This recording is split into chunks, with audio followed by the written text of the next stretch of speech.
Welcome to Awards Bait, the official Galaxy of Film award show podcast, where we ask ourselves, what's getting nominated this year? Joining me every other Tuesday is a roster of guest stars to help me answer that very question. So sit back, relax, and enjoy the show.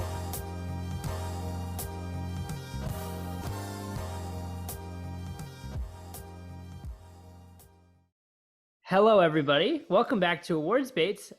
We have got a returning guest here. I think this is the second time we've had a returning guest. First was Brian Malone, and then this time we have Ron Visciglia joining us again. How are you?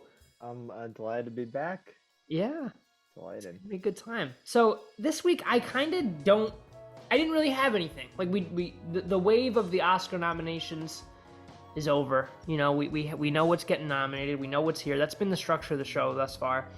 But throughout the show, we've more been talking about what movies are going to get nominated and, you know, what's going to happen, what's it going to look like, and less about the movies themselves. You know, we haven't really been talking about the movies. So this episode, I wanted to just kind of review the Best Picture nominees, because I was just talking with Ronnie before this, and this is probably one of the best Picture lineups I've seen in quite a while. And we're going to get into it here. Ronnie, you've seen 9 out of 10. This might be your best year for that as well. That's pretty great. The only one I'm missing is, unfortunately, American Fiction. That kind of came and passed me by. Yeah. Even I guess I'll, because I know we were going to start with that anyway, I guess I'll do like, even though I didn't see it. I kind of had this feeling that it was going to be like good, but not like, you know, great or amazing. Yeah. And I think for most people, I know, Jake, from what you've told me, it is like that. Like, it has its moments, but then, as you said, sometimes it kind of shies away from getting too serious, and I could have pushed it over the edge of being like a really good movie as opposed to what I thought it would be. And the case seems that way, that it's just like really good, but, you know, nothing like, maybe 10 years from now you'll forget that this was like an Oscar nomination. Yeah, it definitely feels like the most kind of safe, I would say, out of all of them. Like, it's definitely like a sure bet kind of nominee. Like, it's one of those things you watch it and you're like, yeah, this is a crowd pleasing kind of film, and, you know, it's a good story. It's a really great story, actually, and I think it's based on a book. And I loved Jeffrey Wright. I loved Sterling K. Brown. He is phenomenal in the movie. And it's a first-time director, Cord Jefferson. And I remember you were talking about, like, we initially were talking about American Fiction, and it did come out very late. Like, I think it ended up, like, a lot of people saw it, like, at these festivals, and we've been tracking it since, like, September, when it won, like, the Critics' Choice back in, like TIFF, I think. And that's, like, a big honor. And I remember back in that episode, I think it was episode 1, it was, like, I was talking with David Rosen on the podcast here, and I was saying, like, hey, you know, 9 times out of 10 with the Critics' Choice winner at TIFF, they go on to be nominated for Best Picture. And that's always happened. And then this movie, American Fiction, nobody had heard of it at the time. And it was like this movie that kind of came out of nowhere. And it ended up being this kind of big, heavy awards contender. And here we are, you know, and it ended up really kind of going all the way there. But yeah, I liked Jeffrey Wright. I liked the story here. There's a lot of great, like, kind of social commentary in it. It is very funny. I just last week saw it again for the second time, and it holds up. It's funny. It's good. I think it's like one of these, like, very easily digestible kind of movies. It raises questions, and it kind of challenges the viewer in, like, a very kind of easy way, I guess. It's not really like asking, like, I don't know. It's difficult because, like, it does ask really, like, great questions about, like, race and things like that. But at the end of the day, it's like, it's something that you've seen, but it is also great that it's out there. And I'm very happy that it is out there. And it was an interesting concept. And I really thought it was great to explore this kind of like, I mean, we see it all the time with, like, these, like, what do they say? They say it in the movie as well, where it's like, it's the language of the gutter or something like that, where it's like all of these, like, books that are written by, like, African-American authors are, like, kind of written like you read, like, Precious or something, and it's, like, written in a way that's just like, what, like, this is, like, what is this, you know? And then that's the stuff that gets, like, the acclaim, and because it's, like, authentic or whatever. And it really has fun poking fun at that. And that's like the best stuff in the movie is when like, you know, Jeffrey Wright has to play up this kind of like kind of like stereotypical portrayal of like a black author. And when he does that, it's the movie on all cylinders. Um, but it's in that kind of when they choose to go full comedy with this, and it's funny and it's great, but I think it kind of undercuts some of the more serious moments. Like there's a moment in here, without giving too much away. Um, Jeffrey Wright and Sterling K. Brown play brothers, and his mom is kind of losing it. Like she's kind of getting Alzheimer's and like starting to kind of fade away a bit. And so there are some really like touching, sad moments in this movie. But there's one moment Sterling K. Brown in this movie is gay, and he is in the hospital like dancing with his mom, and it's like this touching moment. And then the mom just goes, "I always knew you weren't a queer," and it's like both times I've seen the movie, the audience laughed, and it's like, Oh, that's not supposed to but be laughter. not at all. And then like Not at all. she says it, and because he's so funny in the movie that up to that point, Yeah. it's like you like it's played in a way that should elicit laughter because it's like she says it, he kind of makes a face and then like walks out of the room and is like, I'm gonna go wait in the car. But then like I think the laugh is kind of like there to be like, oh, and then like when his reaction, you're kind of like, oh shit, like that really kind of hit him, like that was tough. And it's like this like moment that just kind of comes at you, and that moment I was like, yeah, that like right there, kind of the audience reaction and like the way that whole scene was put together is kind of my one issue with the movie, where it's like this very serious moment is like taken as a laugh. And then there's another moment early, like there's two very specific. This whole movie starts with like the reason he's back in his hometown is because there's a passing in his family. So someone passes away in his family, and they go to the beach to spread ashes. And so there's this great scene. It's like very early in the film. I think it's like within 20 minutes in. So not giving anything away there, but they're giving like kind of like a little bit of a eulogy. I guess they're reading like her note that she left behind, and um, Jeffrey Wright winds up spreading the ashes. And there's like some guy that passes by, some random fucking dude, and he goes, "Do you guys have a permit for that?"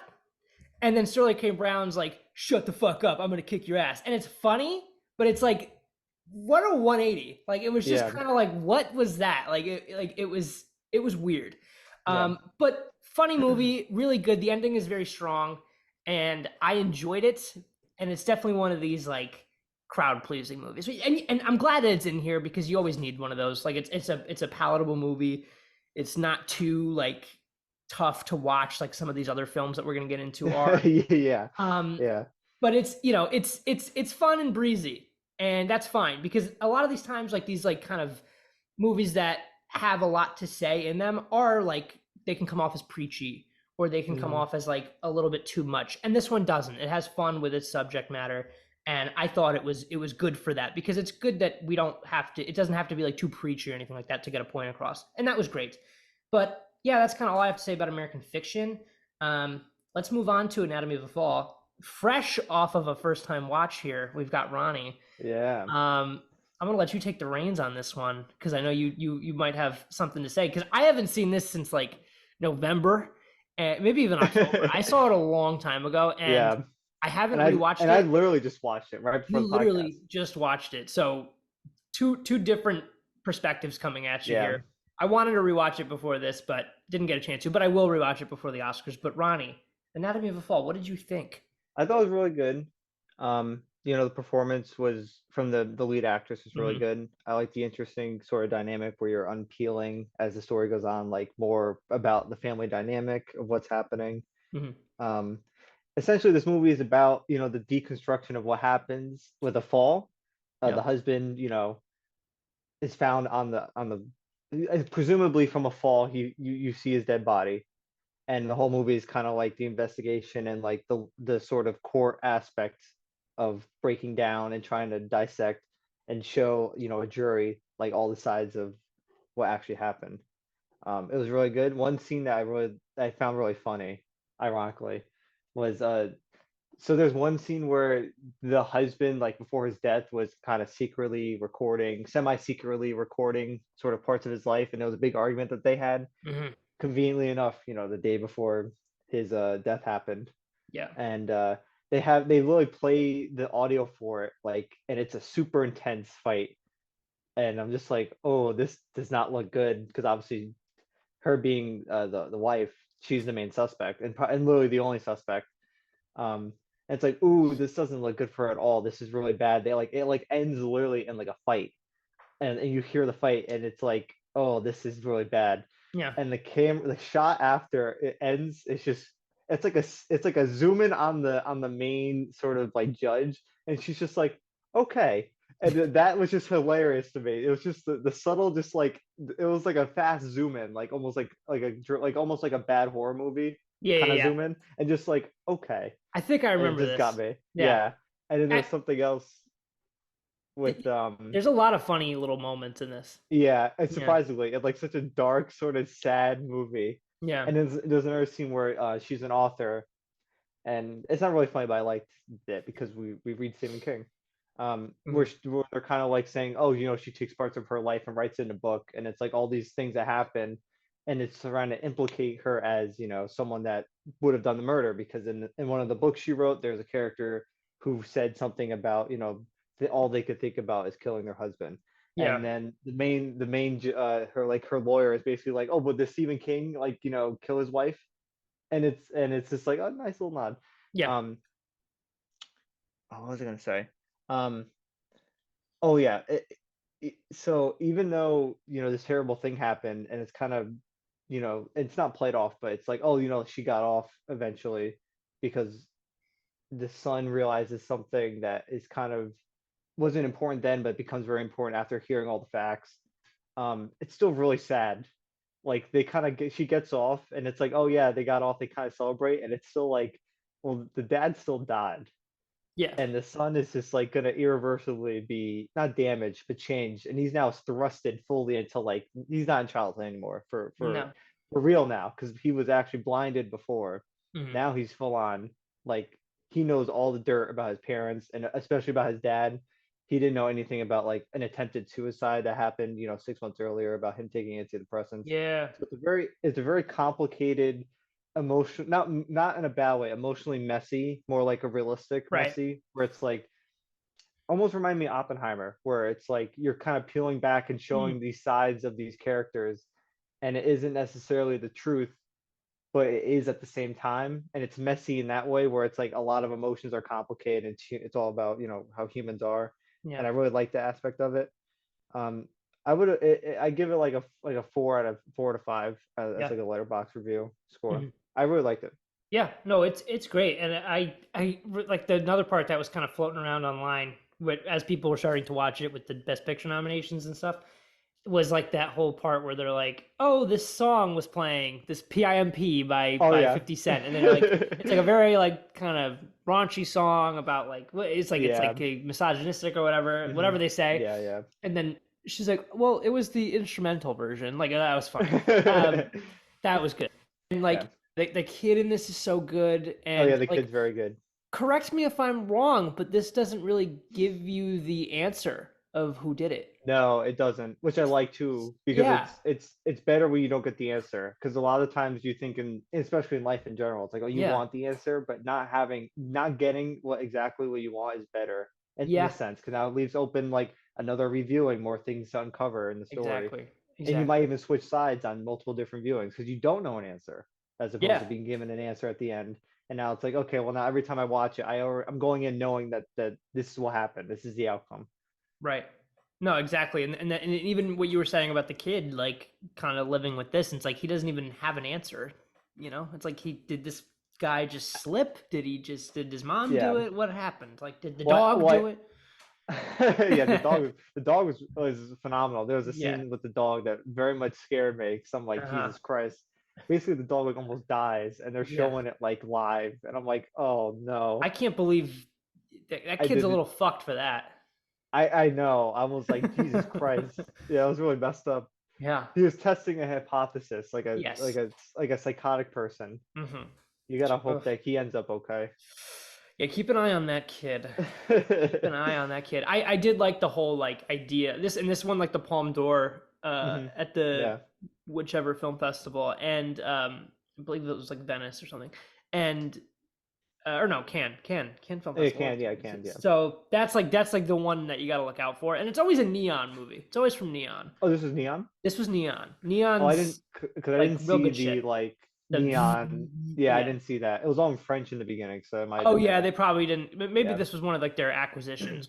Like I don't think they went into it as Yeah. a Neon film. Maybe this got picked up. Maybe they Oh, just maybe, pick up the yeah. Palme d'Or because then like Triangle of Sadness, that's probably not originally Neon. Oh, yeah, yeah. That's like kind of a weird one too. Hmm. But yeah, no, and this whole idea of like having the kid be blind with like this, Yeah, that was interesting. like as like the only person who can kind of speak on anything and he can't see. Like that was You cool. can't see, yeah. Yeah. No, great time. I need to rewatch it because I remember really, really, really liking it when I saw it, and during this like Best Picture rewatch kind of thing I've been doing, this was one that I really needed to go back on because it was an early watch for me. One that I've seen, I think 3 times, is our next movie, Barbie. Obviously, we've seen it. We've probably even talked about it already. It was there was an episode of Galaxy of Film that covered Barbie and Oppenheimer. But we'll get into it a little bit here because it is one of our Best Picture nominees. And yeah, I mean, it's great. What else can we say about it? It was the biggest, highest grossing movie of the year last year. And, it came out of nowhere, kind of lightning in a bottle kind of movie. This and Oppenheimer were both kind of lightning in a bottle. Like having that double duo. feature was just a stroke of brilliance that I don't think anybody realized they were making. And yeah, it's phenomenal. It's great. I think the backlash is setting in a little bit now. I think we're starting to see like this one, and for some reason Barbie is getting more backlash than Oppenheimer, even though Oppenheimer is like the very clear favorite to win. Yeah. We always see this happen with like Oscar movies. Like there's a little bit of a backlash because people are like, it's overrated. You're seeing it a little bit with Barbie. I think Killers of the Flower Moon kind of got an early wind of backlash back when it came out, which was early, and it was kind of a clear frontrunner at the time, and then it kind of didn't materialize. But I think Barbie and then a little bit Poor Things are facing backlash. Poor Things more so because of like just the sexual content, or less about the quality of the film. Yeah. But Barbie, I mean, people freaking out about Margot Robbie and Greta Gerwig not getting nominated. Chill out. I think, it would be great if we could have 6 slots and get both of them in. But even if we did have 6 slots, I think you and I both agree that we would rather see Celine Song for Past Lives and director and Greta Lee for Past Lives and actress. Not to crap on them at all, but they were both nominated for Oscars, which is what I like to remind people. Greta Gerwig is a producer on Barbie, and so is Margot Robbie. They are both nominated for Best Picture, and Greta Gerwig is probably going to win Best Adapted Screenplay. So it's going to be okay. Everybody's going to be happy in the Barbie team. And Margot Robbie even came out and was like, "This is silly. Please stop." Yeah. And like Ryan Gosling coming out, like everybody's like, it's like America Ferrera, who's in this movie and gave like the whole big speech at the end that like everybody loves. She was nominated for Best Supporting Actress, and like it's her first Oscar nomination, and this poor lady has to come out and be like, I wouldn't even be here without Margot Robbie. And it's like, we can celebrate you too. It's okay. Yeah. Like it's a fine time to be a Barbie fan. It got nominated for 8 Oscars. It's one of the biggest, like I think it's like the 4th biggest Oscar nominated film this year. And that's great, right up there with Poor Things and Killers of the Flower Moon and Oppenheimer. It is a contender. It's very much in the Oscar race.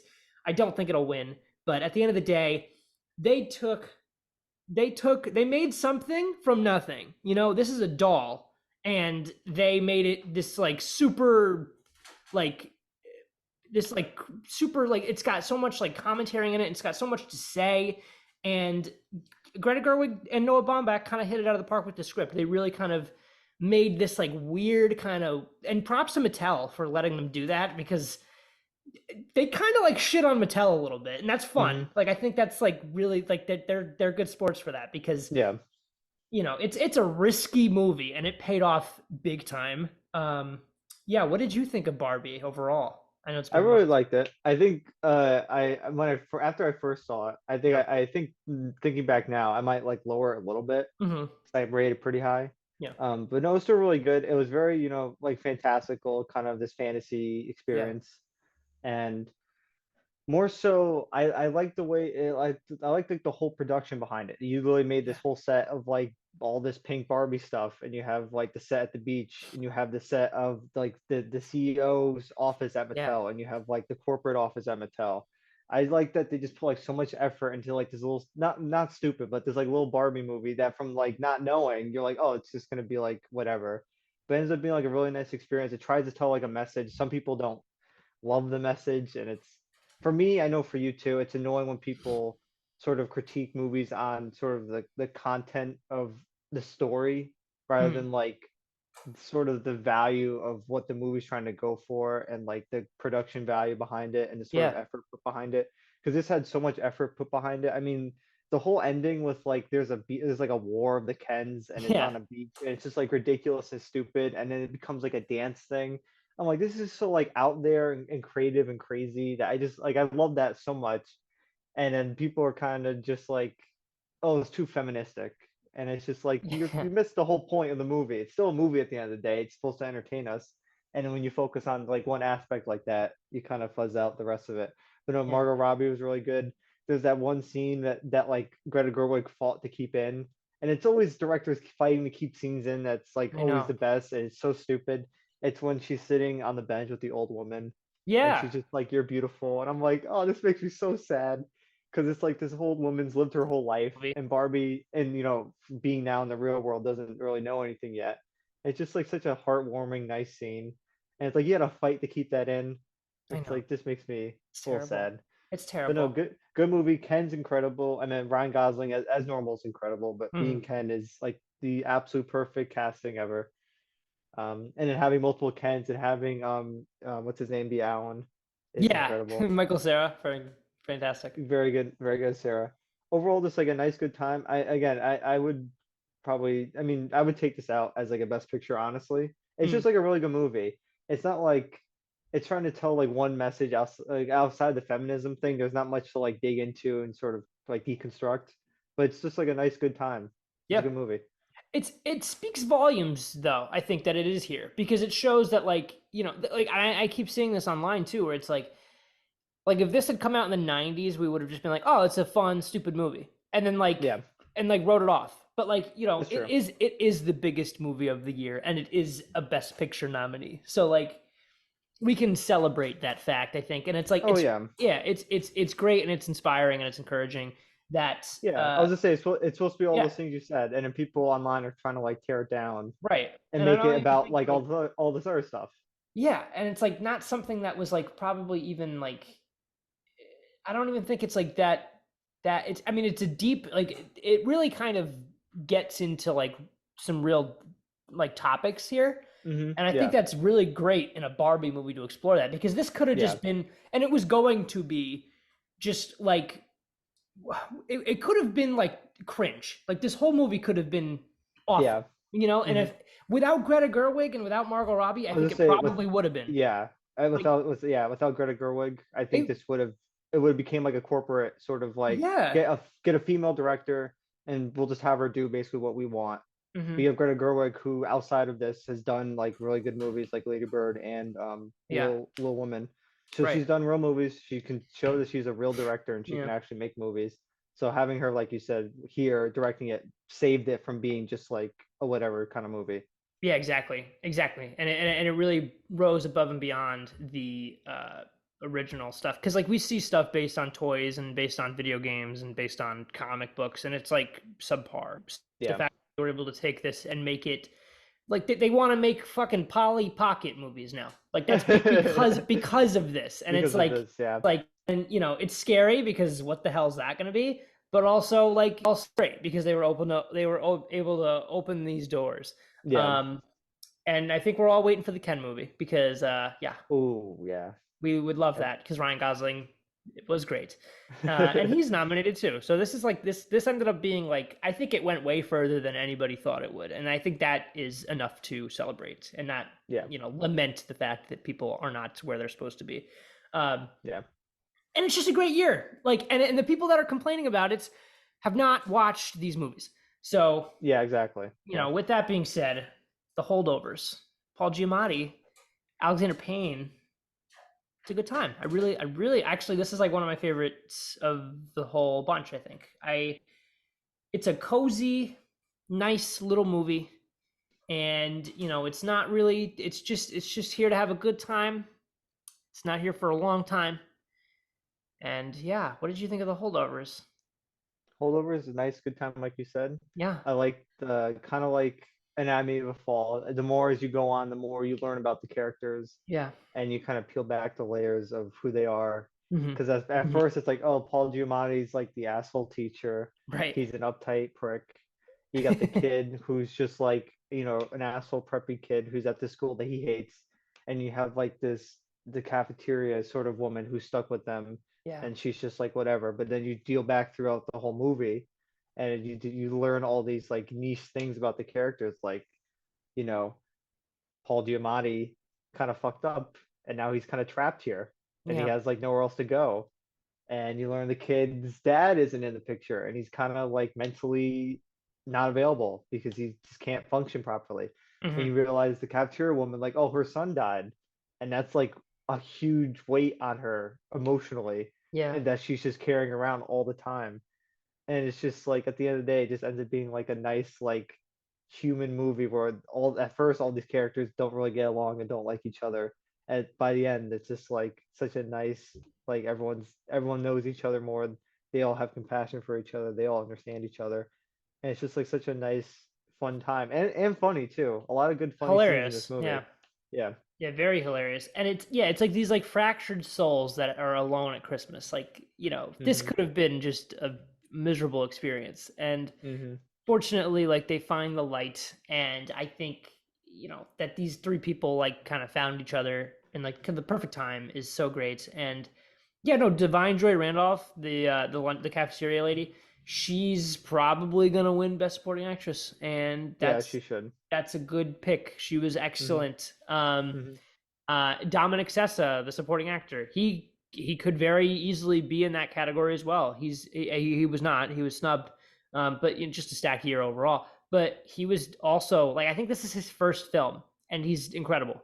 Mhm. Um, just such an all around. And then Paul Giamatti is like the potential upset in the Best Actor race. Like Yeah, I it's mean it between him is and Killian. realistic. Yeah, Yeah. it's and we talk about this a lot on this show here, and we'll get to it with Maestro because that poor guy. A lot of the time, these actors, sometimes the Academy Awards are a little bullshit. Sometimes, I mean, actually, most of the times, but I think like this year, especially if they give it to Cillian Murphy or Paul Giamatti, they are giving it to two guys who have put in the work in Hollywood for a long time with very little recognition, Hmm. and they're also, hate to say it, awarding the two best performances of the year Yeah, they are. in this category. Like I Yeah. think Cillian Murphy or Paul Giamatti are both great picks, and I would not be mad if one took together at all. I think Paul Giamatti is doing a little more emotionally here than Cillian Murphy is, Hmm. but Cillian For Murphy is sure. like changed, like he's presenting himself as a historical figure, and it's done really well, and he does a lot. Yeah. And we talked about this, and we think with the show, I think you were on the best. I can't remember who I talked to, but It was best supporting, I think. you and I did best supporting, but we wouldn't have talked about Killian there. But I think it Or was maybe it was best female. Maybe it was best actor.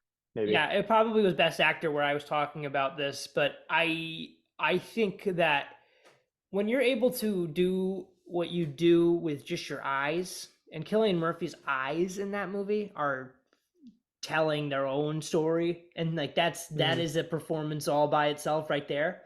That's amazing, and so I wouldn't be mad about either of them. But Paul Giamatti is fantastic here, and yeah, I this is one that I like think would be a good one for anybody to watch. Like Oh yeah. it's a very Hmm. breezy watch. I remember when I first saw it, I was like, this is a little long. But then like upon rewatch, I was like, this is perfect. Like I think it's fine. And you know, the whole like 70s aesthetic thing that they do here is so good.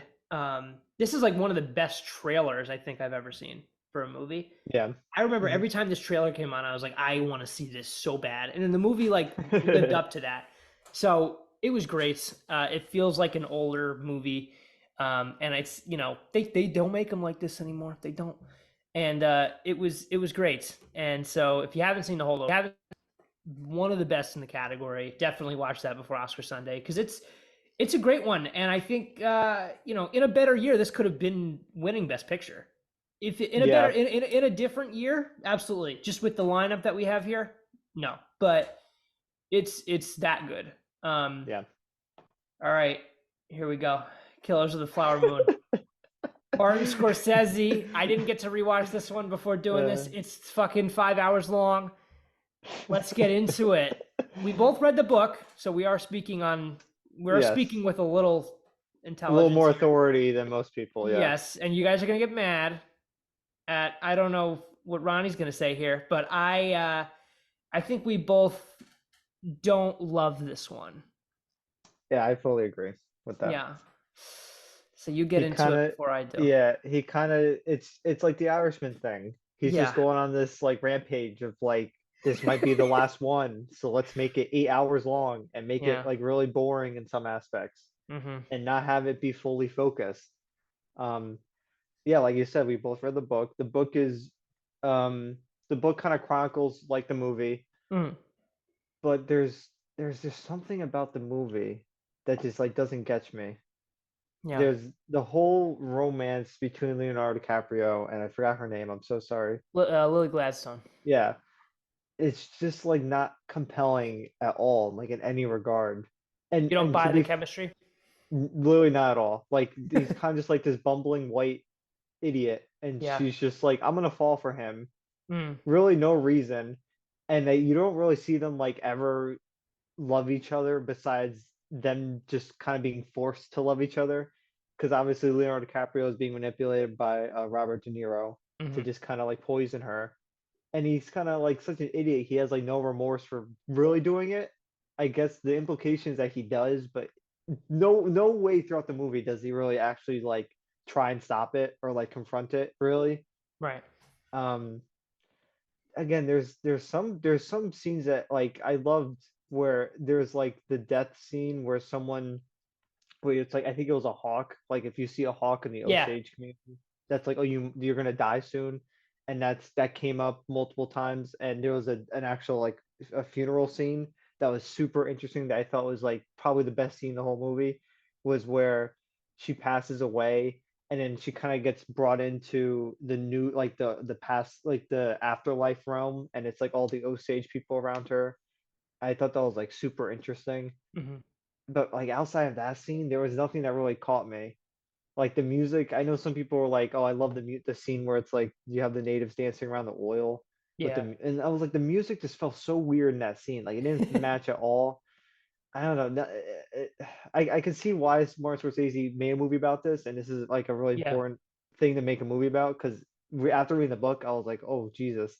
Like these Osage were literally the most richest, the top 0.1% at the time in America, Yeah. and they're just getting slaughtered. And no one's like doing anything, and then you have to actually literally make the FBI in order to investigate this.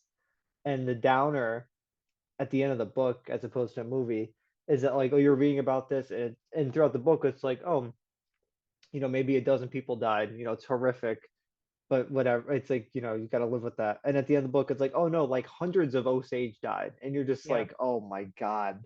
So this whole book that was like 300 pages doesn't even chronicle all of them. It's only a few of them, Yeah. and there's just like no devastating weight brought in like that to me from the movie. There's no weight of like there's literally like a full on genocide happening. Yeah. It's more so, and even before the movie came out, I heard about this where not Robert De Niro, Martin Scorsese was like, "Oh, I don't want to make another like white perspective of this going down," and it kind of ends up like I that. know. I was just gonna touch on that as well. Like what like he first of all, so the book focuses on it's more about the birth of the FBI. So it's more of like the Hmm. Jesse Plemons character. Yeah. His Hmm. book. So it's like told through that perspective and he's like, "No, I'm going to change this and make it more about the Osage." Great. Good move. Hmm. However, Leonardo DiCaprio is still the star of this movie and he's not a likable person. Like Not it's that at all. he's a moron Yeah. and I think I can't remember who I spoke. I think it might have been my aunt saw this and she texted me and she was like, "Do you think he knew what was going on? Like to the extent that what was happening was happening. Like that's what I mean. Like it's like you don't even know. Like it's like he feels no remorse or anything by the end because like I maybe he didn't even know. Like he's that stupid. And it's like how like open your eyes. You know, it's like it's I hate watching films where it's like we're waiting for people to find out what we already know. And that's Yep. kind of what this is like a little bit. And I get it. Like that's not totally the point of the movie. Like it's just kind of showing you this car crash in slow motion. I get it. Like it's inevitable. It's going to happen. It's whatever. But I mean, it's not whatever. But you know, we can't do anything to change it. And at the end of the day, I would have been more open, and it would have been it would have been a little more generic and safe if it had been from uh Molly's perspective and it presented more of a murder mystery thing. But I feel like the impact of it being her husband that's behind it all would have sat more uh, with uh, with everybody because like the tragedy there is much more like palpable, and I feel like when it comes to what was presented here, I think like we're all just like, all right, it's 4 hours long, like let's get on with this, please, because we're waiting for them to figure it out. And Molly's terrific in the movie, and I think she is Oh the yeah. front She should runner to win. win. Yeah, She should have won it. Yeah, she was she should. fantastic. Yeah, and I talked about this a lot on the show. Like they decided to push her for best actress rather than best supporting, even though I would potentially argue she is more of a supporting because Unfortunately, yeah. she's not in it as much. And Yeah. I'm glad they pushed her for actress because she would have just left with supporting, like just taken it and been like, she Yeah. didn't even have to go and she would have won. Like just 100% would have locked, guaranteed one best supporting actress for this. But the fact that they had that much confidence in her performance and like the weight and significance of what her performance like kind of means, I think is really great and encouraging that she was up there for a lead because she's that powerful and she has that much presence in the movie. And like the part where she's like breaking down in the basement, like it's like fuck, like you feel the pain. Yeah. And she's tremendous. I think Leo's ultimately not really doing much new here that we haven't seen from him. Um, De Niro is good here, but uh again, like he's been around, like we know what he can do, but I'm glad he didn't just sleepwalk through this like he has been in years past. I did think he was good in The Irishman too, but here it's like a whole other, like he's just a despicable person in this, and I thought Yeah. he kind of relished that and he was great. um but yeah, I don't know. I want to rewatch it again. We both like you gave it 3.5 and I gave it 4. Like it's a we overall it's a well made film, but Hmm. I think at the end of the day for the two of us it didn't fully stick the landing. It didn't work. Yeah. Yeah, just because there was I don't know. We just had some, and you know, some people might think it's nitpicks, but I think ultimately like some of the stuff just doesn't work as well. Like Yeah. and No, maybe I with a agree. rewatch it'll hit me harder, but right now that's where I am. Yeah. I agree to your point. What point did you make? About Um, him not knowing or about oh Molly. no, no, I remember now. About how like because in the book it's written more in an FBI way, and Yeah. also from Molly's perspective, where we don't actually really know exactly who's been doing what. Like through the Okay. book, it's like halfway, maybe like halfway, like maybe 75% of the way through, you realize that her husband was involved with it. Yeah.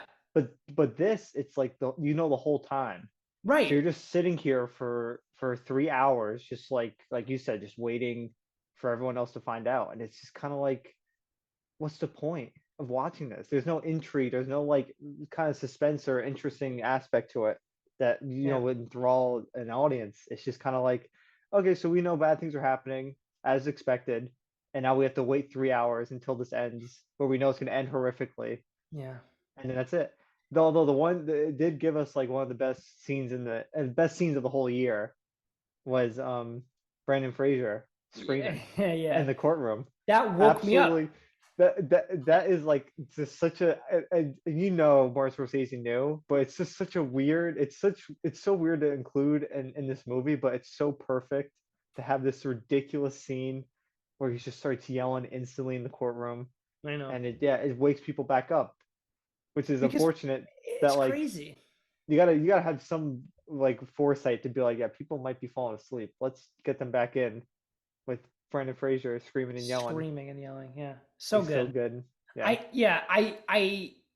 I do want to watch it again before Oscar Sunday and really kind of give my final stamp on this, because I admit I saw this on like a Tuesday night after I like opened at work, and it was like a 5 a.m. to 2 p.m. shift.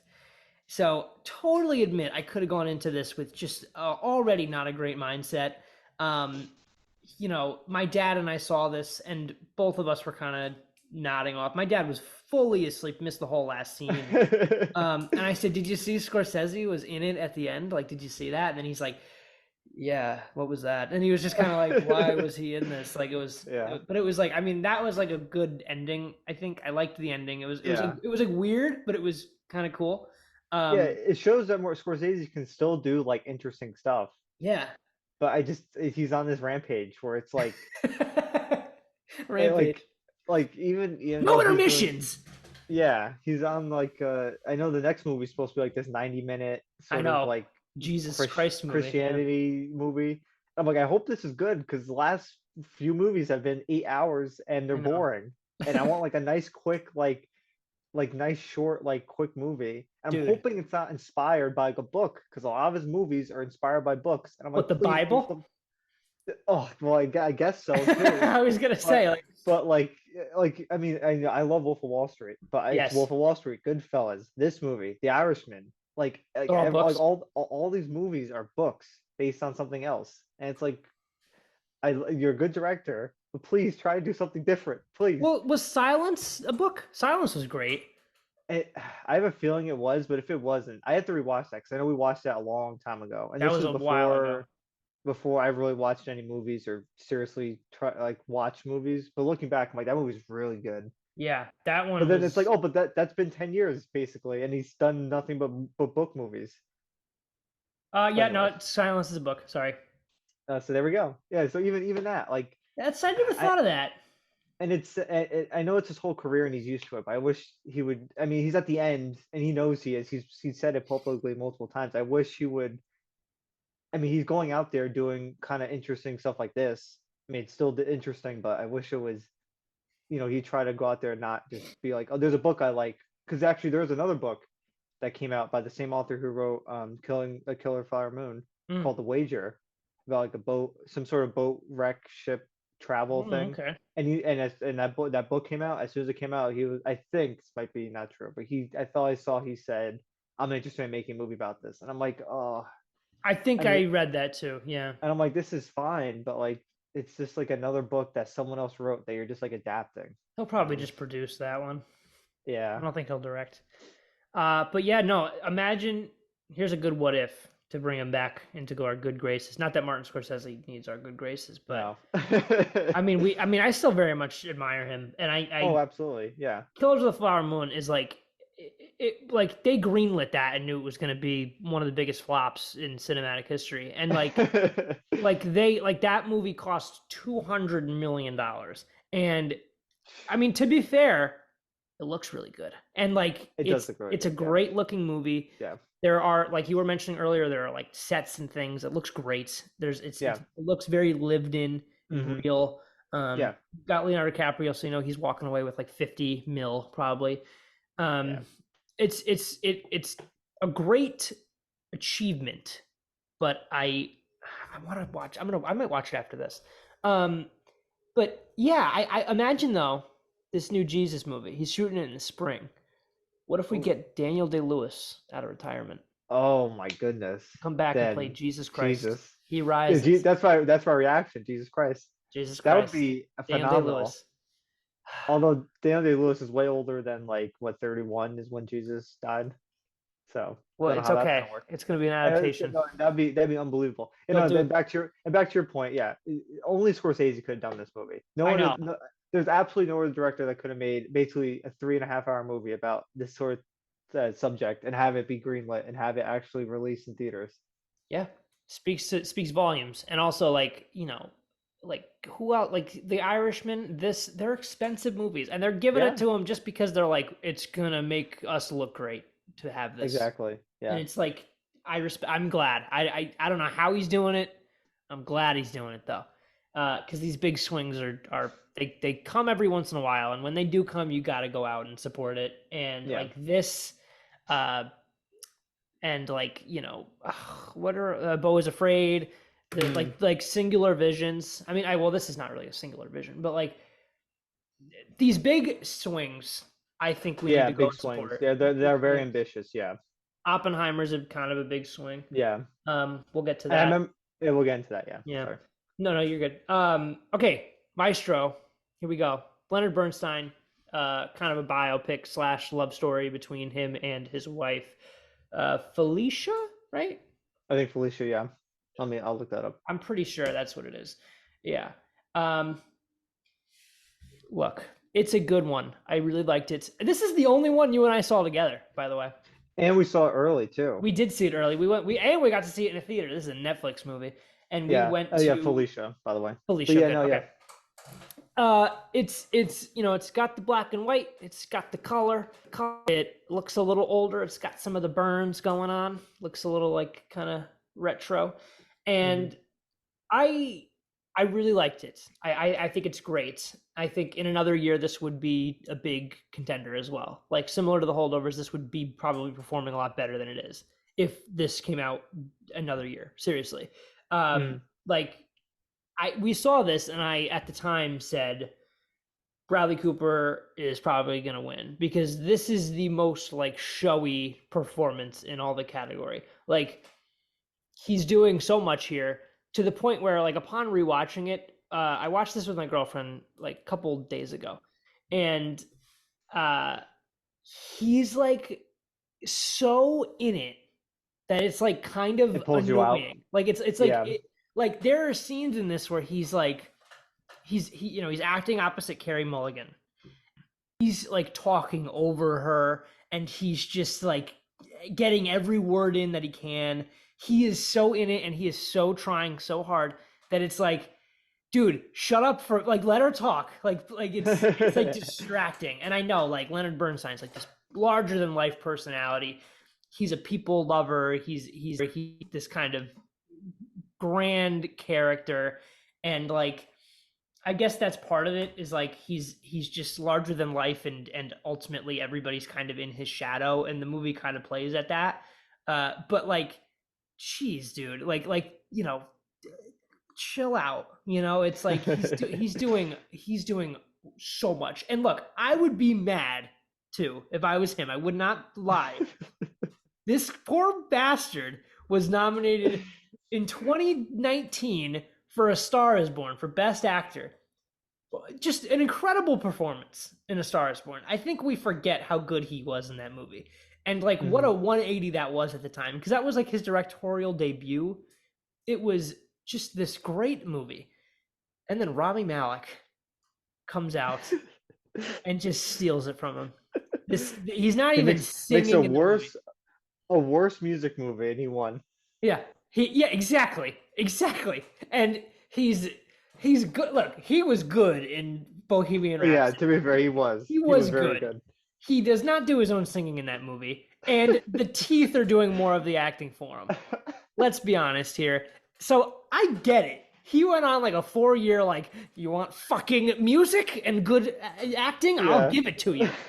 And then he learns conducting and shit. And he does all this stuff, and he's got the prosthetics on his face. He's doing everything Rami Malek did, and he's Which about to even that lose. caused controversy. The It sure prosthetic. did. I remember that originally when that first happened. I'm like, okay, well there goes this movie. Like that's not gonna work now. But then the Bernstein family came out and was like, it's fine.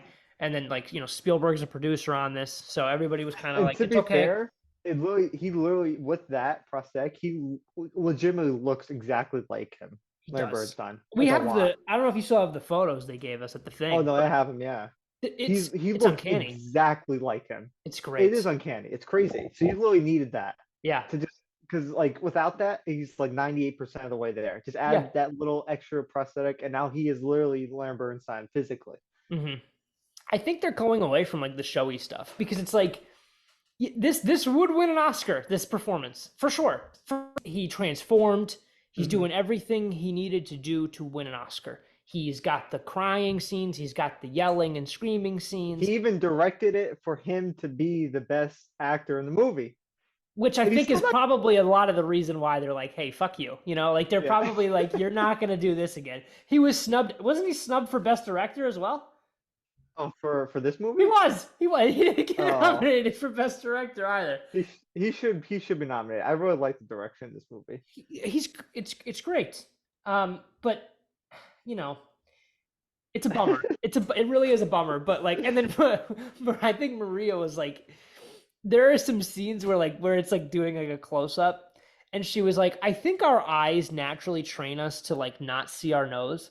But because Bradley Cooper's wearing this big prosthetic nose, he's kind of cross-eyed in some scenes. Oh And God. I couldn't unsee it at points. I'm like, that's hilarious.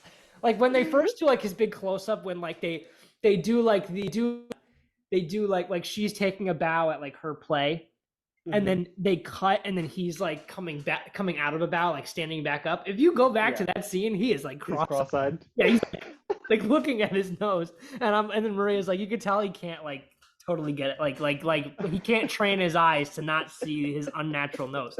And I'm like, that's That's hilarious. actually a very interesting point. Now that you think It's about so it, now funny. that I think about it, yeah, that actually, I remember actually thinking about that. Like kind of looking at him and be like, he looks a little like off.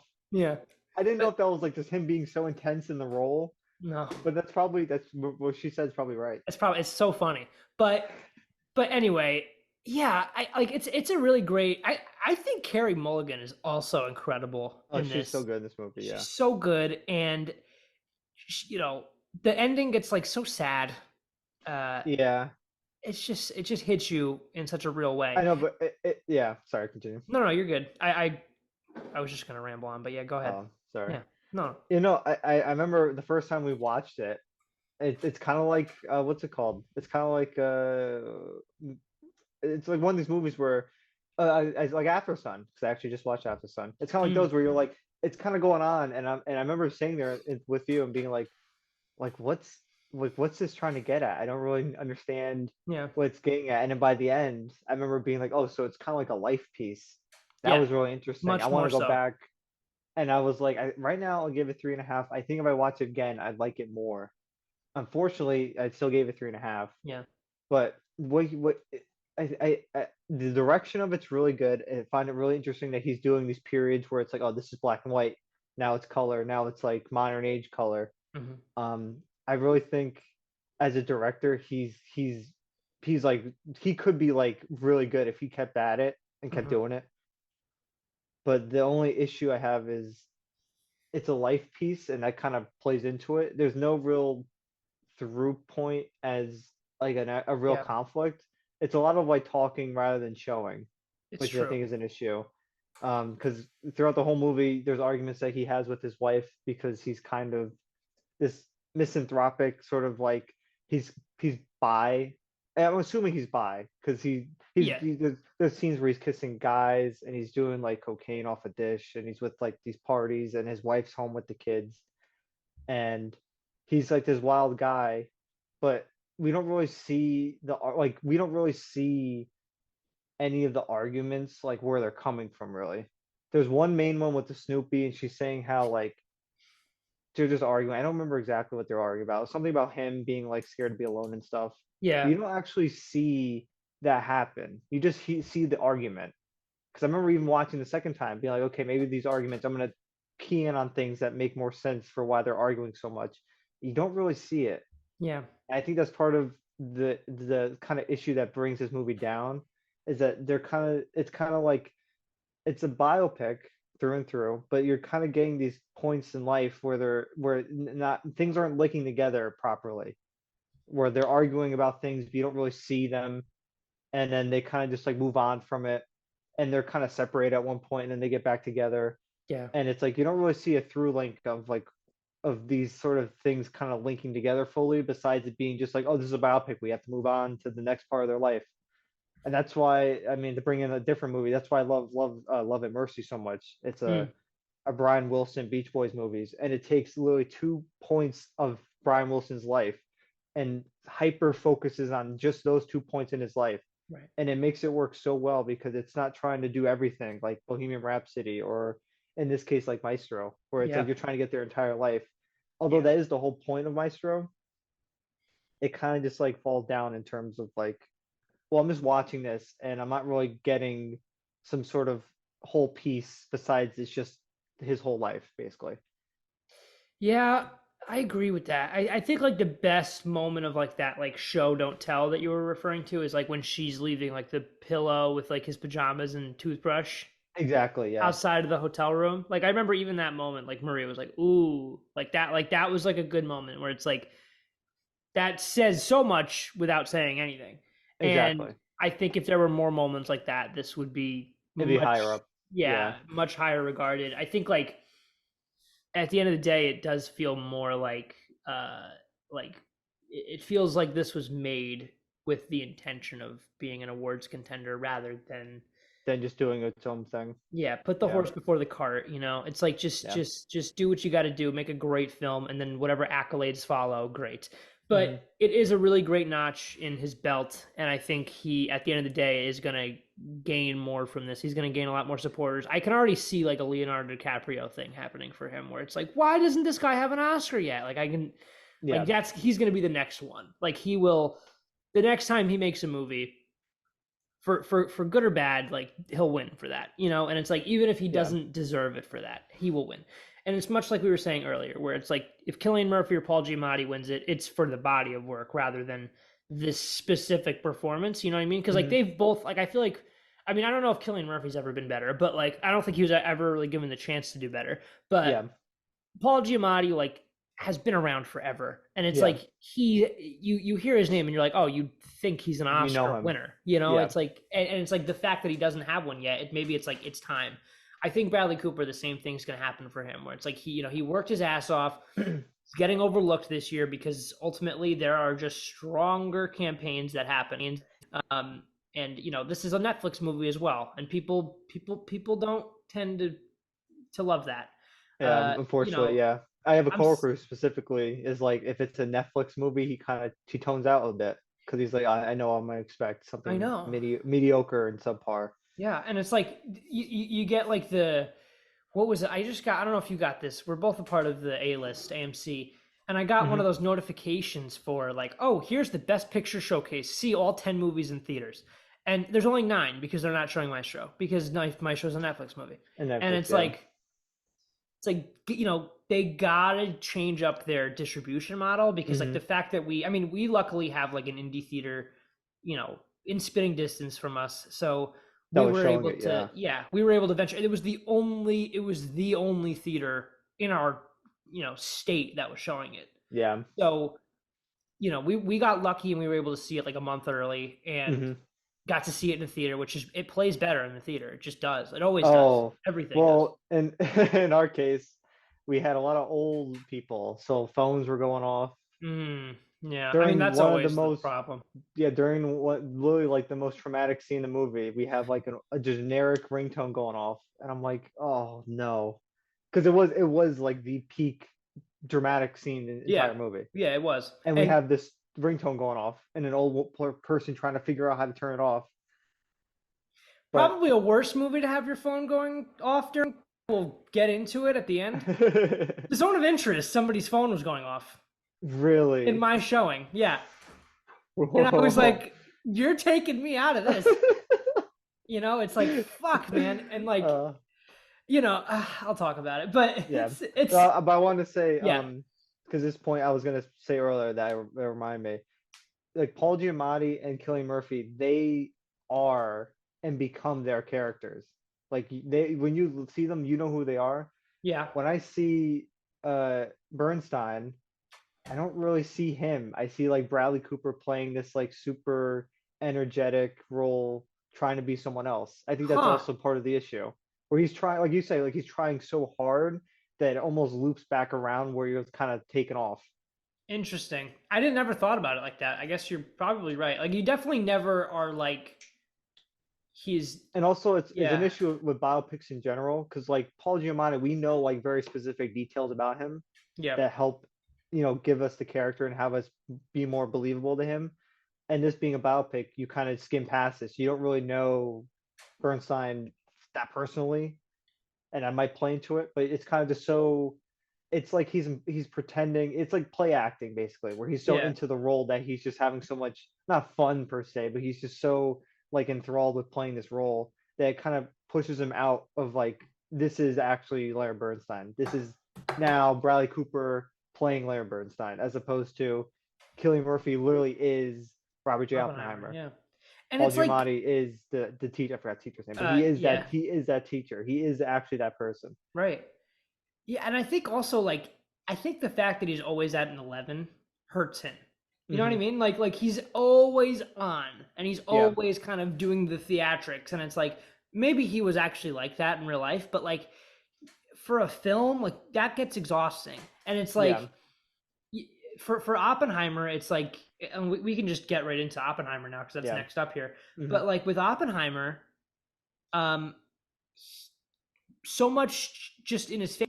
He's got to let his like face and eyes do the talking, and I think Yeah, Oppenheimer, Cillian Murphy does that in spades because that's a performance where like he should have a lot of Oscar clips of him like throwing shit at the wall, and he doesn't. Like he's just like subtle, and it's yeah, he's a soft-spoken scientist, and he's like changing the world with his like just it's an accomplishment, but it's like the worst kind of accomplishment you can ever make.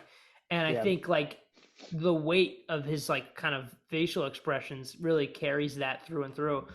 Um, yeah, I think we both agree that this is like the best of the bunch here. yeah. Uh, Absolutely. This should it, win. I mean, yeah, unfortunately, to all these art movies, because like I said, take out like two or three of these, and these are all like top tier movies bangers. Yeah. through and through. But unfortunately, this is the one that should win it, and it probably will win it. And how many times can we say that? Like the one year we were like, it should go to Parasite, but it probably won't. And then it fucking did. Like that was We were like great. shocked. Yeah, because we Yeah, were like, this is the best movie. This should right. win Best Picture, and we were like shocked that it did, Yeah, just because how it all ends up in the end with the yeah. voting. And then history is about to repeat itself here because I think Oppenheimer's like the clear front runner, and it's like not even Yeah, like it's almost like not fun because it's yeah, like exactly. it's definitely going to be that, and it's like Yeah, there is like a 10% chance Poor Things could win, but yeah. it's not looking great. Like it looks like it's really going to go to Oppenheimer here because It's like Oppenheimer is gonna pull like a Lord of the Rings and just win like everything. yeah, it might. I mean, and this is like the best year for that. And I mean, they're lucky that Dune moved because I think Dune Yeah, would do. Yep. I'm sorry. not I know not what you're gonna say. necessarily best picture or best director. I don't think Dune's going to go that far, but like all of the technical stuff Dune would have just taken away Yeah, from Oppenheimer. exactly. But now Oppenheimer's the only game in It's town. So yep. that's winning all of it. So there's no chance. Yeah. It's crazy. Hmm. Sound, score, Yeah, that this done. I love the soundtrack for Oppenheimer. It's Yeah. so like it's so good, and even listening back to the Tenant one, it's the same guy. It's his Ludwig Yeah, Ludwig guy. Göransson. You can hear elements from even the Tenet soundtrack that are implemented in the Oppenheimer soundtrack, and I've Yeah. listened to it like maybe 5 to 10 times, and it's just like I've and also I saw the movie so many times Yeah. that I can listening to the soundtrack. I know what scene is with the music. Yeah. And that's like, you want that with a movie soundtrack. You want to be able to hear it, and just by hearing it alone, you know what scene it is. That's how you know it's like a really good, impactful soundtrack that perfectly matches up with the movie. Yeah. And also the way it's more strings and orchestra for the time era, rather than like Tenet, where Tenet was like not Synthy. electronical, but it was like a, yeah, synthy sci-fi esque sort of like espionage movie. This was like, the horrors of humanity being played out. Yeah. And just like the chaotic like violins are Hmm. like representing like his like inner thoughts, Yeah. and it's like just like the big kind of classic Christopher Nolan bombs are like Yeah. his, like the Hmm. weight of like this happening, like Yeah. that's, it's amazing.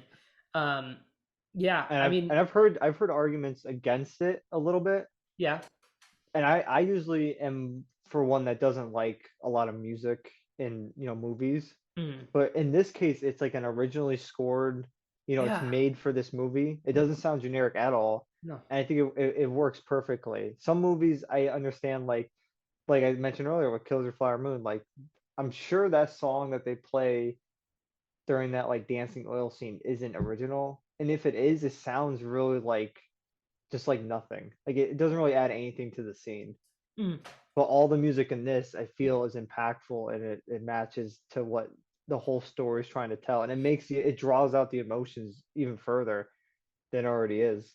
yeah. No, for sure. And it's like you can just feel it all in like his face, the music. Hmm. Yeah. It's fantastic. And like, just the supporting cast all around him. It was the first time where I kind of watched this and I was very like happy to pinpoint exactly what it was that I was like loving about it. Was like, especially with like the whole Cillian Murphy thing. Like Cillian Murphy's never been the star of a film. This is the first Exactly. time. Hmm. And he's a longtime collaborator with Nolan, and he's always great in Nolan's films, and he is always the one propping up others. And it was really nice to see everybody kind of prop him up in this. Yeah. That was fun for me, and Yeah. I like that, and I like stories like that. And to see That's a good Emily point. Blunt come along with him, and Robert Downey Jr. is probably going to win. That one's looking pretty locked in as well. Divine Joy Yeah. Randolph and Robert Downey Jr. like are your supporting actor winners. Um, that's great. But yeah, to see like also Nolan's like totally going to win Best Director for this, like no doubt. Yeah, absolutely. So it's about time for him, because like that's like the one of the best directors working today, Hmm. and it's such a fresh new voice, and I think like he's gonna make movies for a very long time, and he's gonna make great movies for a very long time. And I think the fact that we're just now finally kind of seeing the full potential of Nolan, like Yeah. it's like we everything was building to Oppenheimer, truly. Hmm. Like he had the scale with The Dark Knight and Inception, and he had the kind of prestige filmmaking with stuff like Dunkirk. Um, and to kind of see it all come to a head with Oppenheimer, where he kind of just beautifully blends all of his kind of techniques as a filmmaker, was just awesome to see. And he utilizes the IMAX thing. He makes a like courtroom, like just like shitty little warehouse room where they're interrogating him, feel like the most grand scale thing, with like the Hmm. music and the whole bit with like the blinding lights where they're Yep. screaming at each other. um he makes it feel so much larger than it is. And like Yeah. this whole movie is people talking in rooms for the most of it, and Yeah. it's riveting, and it's like Exactly. Yeah. it's not many people could pull that off. So to see that kind of you know come through here Yeah. is just remarkable. And I think I like the decision not to show the bombing. Yeah, and that's good. It especially would have been really sensitive to some, audiences. Yeah. But the whole movie, and again, it's Oppenheimer, not, the H bomb, or Right. not the H bomb, the atomic bomb. Hmm. Um, so it's kind of like you don't want to see, the worst part of him essentially would be showing that bombing. Yeah. Um, It's much but more like subtle by having it just mhm, be like in the gymnasium scene, like that yeah, that that speaks more, and like it's very similar to like Zone of Interest, where it's like you see a little bit of the scale, but Yeah. like you don't truly comprehend it, because like you can read a textbook for that, or you can watch another movie that Yeah. depicts that, but Hmm. like this is about him, and he didn't like the full magnitude of it is in your head, but like of course it is, but like ultimately to encapsulate it with just this horrific gymnasium scene is much more effective Yeah. somehow. Like it's great, and it's similar to the Zone of Interest, which we'll get to at the end, but like to just focus on the minor things, I think make it much more, to leave it up to the imagination and to imagine the horrors that are going on. Yeah. It's I was gonna effective. say that it's always better to have, like I mentioned earlier, like not to give exactly what you want to give the audience. Yeah. You leave that intrigue of letting things be unknown or unshown, because then it's more powerful in the imagination of a viewer as opposed to letting just showing it as grand as it could be, and as good as it could be. Now it's that forever, Yeah. an audience or for a viewer. But if you leave it unshown, now the audience, it's in their imagination to interpret and imagine it in their head. Hmm. It could be way worse than whatever could be shown on screen. Um, but while we were talking, it reminded me, or it actually came to me. It's almost like the opposite of Martin Scorsese, where you had killing Christopher Nolan's whole career basically making his and writing his own scripts. Hmm. I remember talking to you about this before Oppenheimer came out. I said, I think this is gonna be really good for him, that instead of him writing his own story, he's got something that really Oh, right. happened that he's gonna be able to base his story on and be able to kind of stick to the timeline. Because I know with Tenet, I didn't really love it because I was like, he's kind of doing too much of his own thing, and I think he needs a restriction that allows him to kind of refocus and retool, like and have him question himself, like, what am I trying to accomplish with this movie? Yeah. And I say it's the opposite of like Martin Scorsese, because now it's like he's actually writing off of a book that was written about Oppenheimer. And I know it's complaining about it with Martin Scorsese, but it's like the uniqueness of all these different directors and their situations. Where now you have Christopher Nolan being not forced down, but like he's being guided along with a realistic and real event that happened, Totally. and that lets him just like hone, like just so straight arrowed on to what was happening at the time, that he can direct it and just make like such a like good piece of cinema. Hmm. And I know like the first time I saw this was Barbenheimer, so I was like just so dead after I watched it. But the second time I watched it, it just like killed me. This movie like absolutely killed me. I remember driving back home the whole time, just being like just like so down. But it was like I wanted that from this movie because Of it course. showed, like Anatomy of a Fall, it shows the portrayal of Robert Oppenheimer in this specific light that makes him look so bad, Hmm. and is pinpointing all these specific little things, and they're saying like this is what you are. Right. And clearly we saw the movie, we see all of his actions and how he is, that it's clearly not him at all, but they're pinpointing it exactly how they want to make him look bad and to kick him out of the basically the whatever science sort of Mhm. uh government sort of position that he's in. The government, his Yeah, clearance. Yeah. yeah. So then now he can't basically stop H bombs because it's just going to be the like the ruin of humanity. And that like last scene is so powerful, where Yeah. obviously he's talking to Einstein, and it's just like, we might have caused the end of the world. We didn't in the scientific way where we blew up the atmosphere and everyone's going to lose oxygen and die. Right. But now it's that we really killed ourselves by we're just mass producing all these nuclear weapons. And it's just like just the horror of that. And just Oppenheimer It's insane. being like what's it called? Robert I mean Robert Downey Jr. said, being Yeah. like a martyr, but not because he wanted to, but he felt like he really had to try to save humanity as much as he can. And Yeah. like and then his character is basically like them, where he just misunderstands and kind of points at him and says, "This is what you are. This is what you're trying to do," and it's clearly not that at all. As what's his name, Han Solo says, or it's not about you, it's about something bigger, and it Hmm. clearly was, but it's like, Oh, Alden Ehrenreich. Yeah, yeah, yeah, yeah, yeah. It's like Han Solo. yeah. Yeah, yeah, yeah. Yeah, no, No, movie was yeah, so good, so good. incredible movie. Yeah, really sticks with you and makes you think. Yeah. And it's a good, it's a breezy 3 hours, surprisingly. So that's great. Yeah. Um, Past lives next up, getting there, almost done. Got 8 out of 10. Past lives, I love it. I think it's also one of my favorites. I think it's number 3 for me for the year, for last year I should say. Um, I loved the kind of, right person but never the right time thing that they're doing here, and this whole idea of like exploring like past lives, and it's like this is something that could have worked in another time, but in this lifetime, no. And it's gutting, and it's so like you want to see these two end up together. But and I said this to you when I first saw it.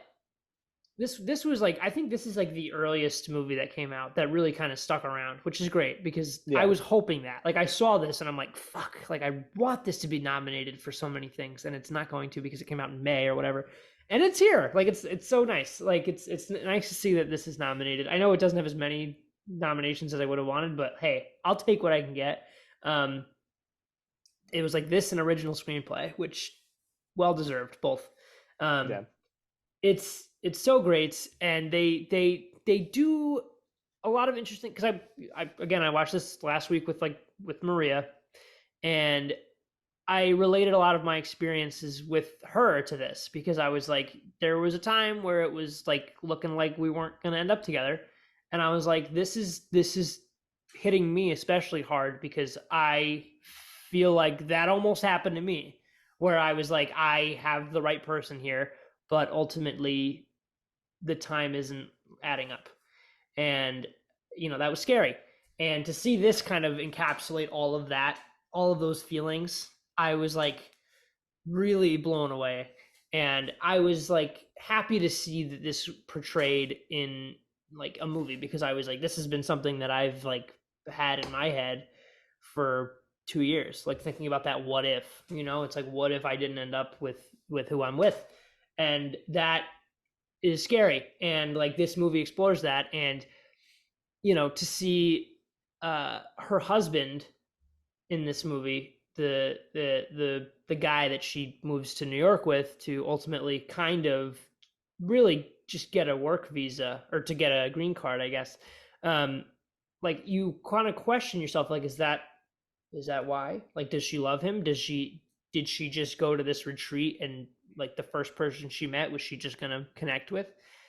It makes you think about that stuff, and it's like, ultimately, is this the guy for her? The movie doesn't really give you all that, and it doesn't have to, because like at the end of the day, that's who she's with and that's who she chose, and that is sad to say, that is what's convenient, because that's the person that's in New York, that's kind of following a similar path that she's following. um and ultimately, these two people, the two lead characters, are not following the same thing. He doesn't want to come to New York. She doesn't want to go back to Seoul, and it's not going to work. So it's just tragic, honestly. And I remember like seeing this and being like, this is they could have very easily made the husband a dick, and they could have made him just not a likable guy, but they go out of their way to be like, hey, like, he's understanding, like he's not okay with it. Nobody would be okay with it if they're like, hey, my soulmate's visiting, are you cool if I go hang out with him for a couple days? Nobody's cool with that, and nobody's cool with like going out to a bar and they're both talking in Korean for the entire evening, and he's just like sitting there. And Yeah. like nobody would be cool with that. But he's like, hey man, you know, you guys were friends forever. I'm not gonna come between that. And like he kind of like that. I remember like Maria was, when we were watching this, she's like, I don't like him. I want her to be with him. And it's so easy to say that, but then like that one scene happens where they're like in bed together, and he's like, who am I to fucking come between you and this dude? And then he has that whole conversation with her, and it's like you kind of get on his side, and you're like, fuck, now I don't know. Like, and then even in that moment, she's like, well, that was sweet. And I'm just like, it's tough. Like it's Yeah. real life. And they didn't play to like, they didn't make it a movie. It wasn't like this dude's an asshole, she's got to get out of that. Like it's not like that. It doesn't. It's very true and authentic and real. And I remember like as I watched them, like yeah, this is 4.5 for sure. And then like that last scene happens where they're just literally staring at each other while like they're waiting for his Uber to show up, and they're probably never gonna see each other like again. And just walks away and just breaks down crying. I'm like, that it's 5. Yeah, I love this. Like this is so emotional for me. And no, it stuck around with me. It hit me even harder on a rewatch, to be honest with you. And yeah, I love it. It's one of those things that I want to revisit every couple of months because I think it's just so impactful for me. But Ronnie, what did you think of Past Lives? You saw it. You have a lot more to say about than I do. I loved it. Yeah, it's I know. You told me you loved it. Um, and then yeah. I went and saw it. I really liked it. I really enjoyed it. I understand. I can't exactly relate to like the Mhm. themes and messages that are in it, but I kind of not that I can't understand them, but I haven't experienced them and thought them through Yeah. exactly like you have. But it's a very well made movie. You have the aspect of they knew each other when they were younger, and then they Mm. separate, and then they come back, and now everything's kind of different. And that's like the aspect of like the past lives is that once they finally meet, they kind of reminisce about how they used to be, their past lives of them in Korea. Yeah. And you can hope and fantasize that things might work now, and you can make all these changes in your life and try to make it work. But clearly it wasn't going to work. Like you said, he didn't want to be in New York. He wanted to stay in South Korea.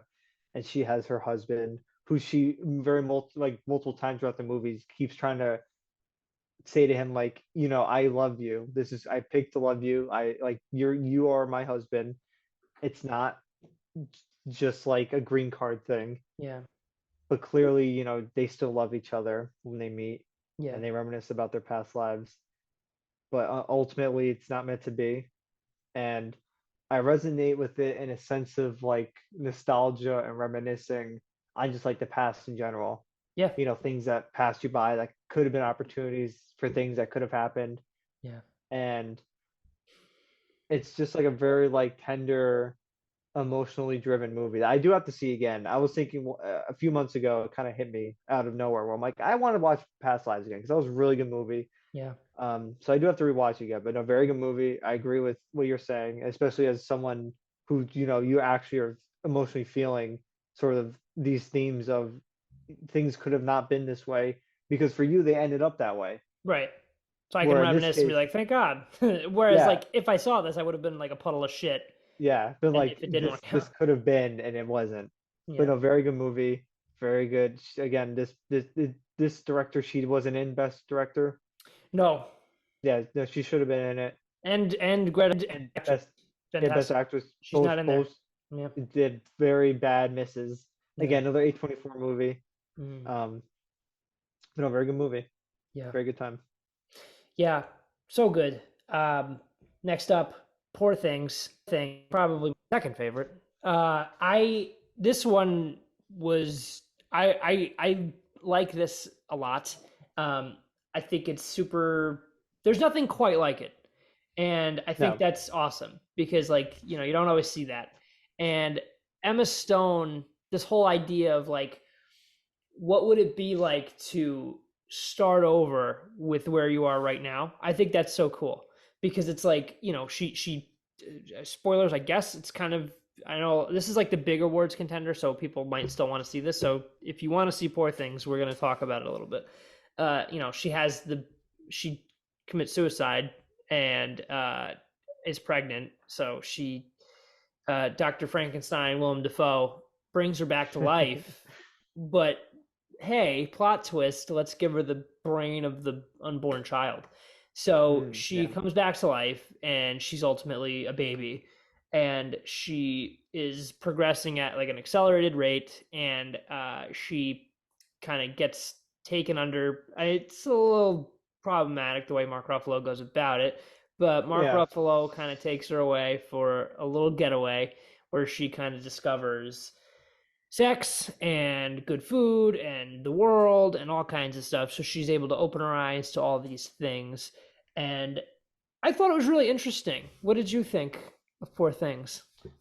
oh, it was very good. I saw it twice. Mm-hmm. Me too. the whole aspect of like, someone experiencing basically like a whole life Hmm. through like a whole movie and fully seeing a complete change of a character is very interesting and unique. I Hmm. think this works with God, what's the director's name for this? Yorgos Yeah, Yorgos Yorgos. Lanthimos. Yeah, This sort of story I think works perfectly for his wheelhouse. yeah, Because I've said this before on other podcasts that we've done before. He has a very particular and very kind of strange writing style, and Emma Stone's character is literally that sort of. yeah. She is fully just that writing style. And then as the movie goes on, it's like she develops more into adulthood and becoming her own person. And I think it's just like such a unique and like good piece of like cinema where Yeah. you have Yeah. someone's entire life basically grow up their entire life in the span of like a 2.5 hour movie and have it be realistic and have it make sense and have it be comical and have it be kind of dark humor Yeah. and have this interesting direction. And like you said earlier, yeah, this probably is like the second best movie on here. It's really good. For sure. Yeah, it's like to speak on what you were saying, like to you feel like by the end you've also lived a little bit of a life because it's like I Hmm. got to see like someone experience all of like the firsts. Like that's incredible. Like Yeah. she's super like naive and gives away all of the casino earnings to, idiots on the boat. Uh she discovers like the horrors of certain things with like, Gerard Carmichael shows her like the suffering children or whatever. Hmm. um and then she's like, let's go help them. He's like, they would be correct to murder us and do whatever they want to do to us because we are up Yeah. here and they are down there, and we would do the same thing if we were down there and they were up there. And like that was all very great. And Mark Ruffalo is just so fucking crazy in this, and I loved him. Yeah. And He's so Emma good in this. Stone, Yeah. same thing. They're both fantastic. If Robert Downey Jr. wasn't like a front runner, I would want Mark Ruffalo to win. I kind of do want Mark Ruffalo to win, but Robert Downey Jr. It's his time, so Yeah, it's it his is what it time. is. But Yeah. Mark Ruffalo is so good, and I loved him. And Willem Dafoe is great. He's always great. Oh yeah. Perfect casting Yeah, again, like he always is. He know every time he's casting something now, like he's exactly what you want. Like he's just like the perfect actor. yeah. And everyone loves him. Hmm. He's just perfect. Another one who really needs to win an Oscar Yeah. is that guy. Hmm. And I was initially nervous about the ending of this one because I was like, you know, they're getting by the end they're getting married, her and Yeah. Rami, Yeah. and then the husband, her original husband, shows up and is like, "I'm taking you back," and then she's like on board with it. I remember like Maria was like, "I thought it was gonna end. Like, why?" And I actually do like that. It's an I do interesting too. twist where it doesn't just end and it's just like, oh, whatever. Because I remember even initially on the first watch, Yeah, before I finished to the end, when that woman comes up and is like, oh, Victoria. She's like, I'm Bella Baxter. What? yeah, yeah. Like even that like stuck out to me where I'm like, I know something's gonna happen. Like Hmm. there's because again, a director like this doesn't just include something off key like that without it Yeah, being actually relevant to the end. And exactly. it's nice to have a twist near the end where it's like, oh, you thought it was over? No, we're gonna have more going on. And I think it helps develop her character too, where she's like, I've lived this whole life. I know how to be like not manipulated or mistreated or be like swindled. So now Yeah, when she finally gets to the end, she's like, okay, this is like my final test to be like who I need to yeah. be. Exactly. It's so good. That's what, yeah, I was gonna say, like the ending initially, I was like, well, what are we doing? And then like to see this like her reject the old life was so cool. And to kind of become anew, like it was great. And like, and then to get the comeuppance with that guy with boat or whatever. Super weird, and like only the way Yorgos can end a movie is with that. Yep. And yeah, it was great, and it's super trippy and just insane in all the best ways. So many great like costumes and production, similar to what we've been talking about with the other Yeah. films. Um, so good.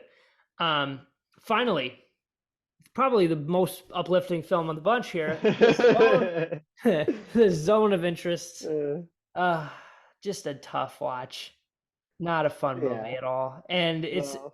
it is a Holocaust film. This is the one that we both recently saw. This Yeah. was another one that A24 just like did not want to release. I don't know why, Yeah, but this one especially. It was out for like a month over Yeah. wherever, and then it was like finally coming in like February, and we're like, it's been out for like a month and a half. What do you Yeah. mean it's finally coming out now? So stupid. And then like Yeah, we got it at our little indie theater, and yeah, we both kind of ventured out like 2 weeks ago at this point, right? yeah. Maybe a week ago, I don't Hmm. know. Yeah. Um, got a chance to finally watch it. I think now it's like finally in all the big AMC's around us. Mhm. So Yeah. that's encouraging for people to just not be happy with this. Yeah, it's a Holocaust film, and we follow this commandant of a concentration camp, and it ultimately is a very quiet, well, not quiet, but it's ultimately a movie with not much going on the surface, and it follows this family just kind of living their best life in this house right next to a camp, Yeah. and their whole world is just this garden and this house and nothing else, despite all of the noise that's coming from over the wall. You hear the Yeah. train, you hear the camp, you hear the people crying, and all those just guns and all kinds of just awful, awful things. You hear the fire from the ovens and shit. Awful, awful stuff. And yeah, this is one that I think will it's one that's like it's in the best picture race, and you're like, I get it, but you're like, I can't, this is not one I can watch very often, but it is a very good film. And yeah, Ronnie, what did you think of the Zone of Interest? uh, yeah, I like the way it portrays I like the way this movie's portrayed, Hmm. where it kind of starts and you're like, well, what's going on? Like I don't exactly get it, and then you Yeah. slowly piece together like what's happening. Yeah. Like you realize, oh, this family is a Nazi family. They're not like some sort of Jewish family. Oh, Yeah. the concentration camp's literally right there. Hmm. And you're like, oh, this guy's like a commander, like he's actually like a big guy who's like in charge of a lot of stuff. And then you realize, oh, there's the implication was like, oh, maybe the daughter's like hiding food for the people in the hall Yeah, in yeah, the yeah, and concentration the camp. camp, yeah. And then it turns out like, oh, it's one of the people that's helping tend to the Nazi family is Hmm. doing that actually. And yeah, like you said, it's very like not like you said, not quiet, but like you're kind of like, oh, they're living their lives next to like literally the next to like literally what we talked about earlier, Oppenheimer with the bomb, the atomic bomb, Yeah. like one of the worst things humanity's ever done ever. Hmm. And it's just like, yeah, like you said, like it's in the best picture category, but it's like you can't. This is a really tough watch Yeah. to know like. Not one to recommend. Yeah, you were texting me about like this might be played and shown in like schools, Yeah. and I agree, but it's just like it's such a tough, like just knowing what's going on and the subject matter and the way, and this is in like a good way for the director where he's just sharp, super razor sharp contrast shots where you have Yeah. this beautiful garden, and then in the left side of the screen it's the wall, and then you see one of the camp sort of, you see the camps, and there's other shots where there's all these German sort of Nazi, not necessarily Nazi children, but these kids that were lucky enough to not be on the other side of the wall, enjoying life. They're playing a little pool, and in the background there's smoke from the train bringing in people to join in the concentration camp, and it's just like it's basically like a horror movie, but Yeah. there's no like jump scare or like villain to point at besides Hitler, I guess. Yeah. But it's like this is just happening, and you just have to sit and watch. And it's kind of the opposite of like Killers of the Flower Moon, because there's an intrigue of like what's this family gonna like what's gonna happen with this family, Yeah. and it I guess there's like a little spoiler talk here if Yeah. someone's gonna go see Zone of Interest. There's a scene where like he has to basically leave his family to go to somewhere else in Germany, I guess, Yeah. Right. to talk with these all other Nazi people, and he has a call with his wife, and it's like after this uh like fantastic, not fantastic, but like this lavish sort of Nazi party where there's like people playing violins, Mm. unfortunately probably Jewish people, um, and you have like this fantastic sort of like party where it's all fancy and stuff, and he's on the phone with his wife. He's like, I wonder how many people I could like if I can kill all of them. He's like the ceiling was too high for the gas to get everybody, and it's like it implicates like, is he either trying to be like a sympathizer for the Jews and trying to like get back at Nazis, or is he literally just so hardwired and messed up in the head where like all he's thinking about all day is the logistics of killing people, and Yeah, that's like all he could think about while he's at that party. And it's just like such a messed up movie, but I it's know. one that needed to be made, and it's very significant in subject matter that it's portraying. 100%. It's yeah, it's tough, and it's like kind of experimental at times. You know, Yeah, it's like very like strange, and like they focus on a lot of like flower imagery and like that night vision stuff. It's so hmm weird, and it's like what's going on? Like I don't quite understand. Like I feel like we're like there are things that we probably read into it too much with it, but yeah, there are also things where it's like I don't like what does this mean? Like and like the whole like they cut to modern day at a certain point and it's like yeah. these cleaning ladies like That's getting true. ready for like a day at the Holocaust Museum. And you see like all of their shoes and all of their bags and just everything's quiet now. And you're Yeah, just like, damn, like it's still behind a wall, but we can see it now. And it's yeah, like there's nothing we can do anymore because all we did back then was listen.